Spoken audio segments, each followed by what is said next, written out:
ಹೋ ಹೋ ಹೋ ಶಕುನಿ ಶಕುನಿ ಶಕುನಿ ಶಕುನಿ ಪಗಡೆಯ ದಾಳ ವಿಧಿಯ ಜಾಲ ಅವನು ಆಟಗಾರ ಅಲ್ಲ ವಿಧಿಯ ಆಟವೇ. ಅವನು ಮಹಾಭಾರತದ ಅತ್ಯಂತ ಚತುರ ಆಟಗಾರ. ಪಗಡೆಗಳನ್ನ ಎಸೆದದ್ದೂ ಅವನೇ. ಆದರೆ ಪ್ರತಿ ಬಾರಿಯೂ ಅದೃಷ್ಟವನ್ನ ತನ್ನ ದಾಳವನ್ನಾಗಿಸಿಕೊಂಡವನು.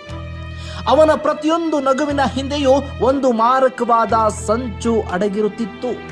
ಅವನು ಕೇವಲ ಖಳನಾಯಕನಾಗಿರಲಿಲ್ಲ, ಕೇವಲ ಒಬ್ಬ ಮಾವನಾಗಿರಲಿಲ್ಲ, ಅವನು ಶಕುನಿ. ಆದರೆ ಶಕುನಿಯ ಹೃದಯದಲ್ಲಿ ನಿಜಕ್ಕೂ ಏನಿತ್ತು ಅನ್ನೋದು ನಿಮಗೆ ತಿಳಿದಿದೆಯೇ? ಅವನು ಕೌರವರಿಗಾಗಿ ಹೋರಾಡಿದನೆ ಅಥವಾ ಕುರುವಂಶವನ್ನ ನಾಶ ಮಾಡಲು ಸಂಚು ರೂಪಿಸಿದನೆ? ಅವನು ಕೇವಲ ಸಂಚುಗಾರನೇ ಅಥವಾ ಪ್ರತಿ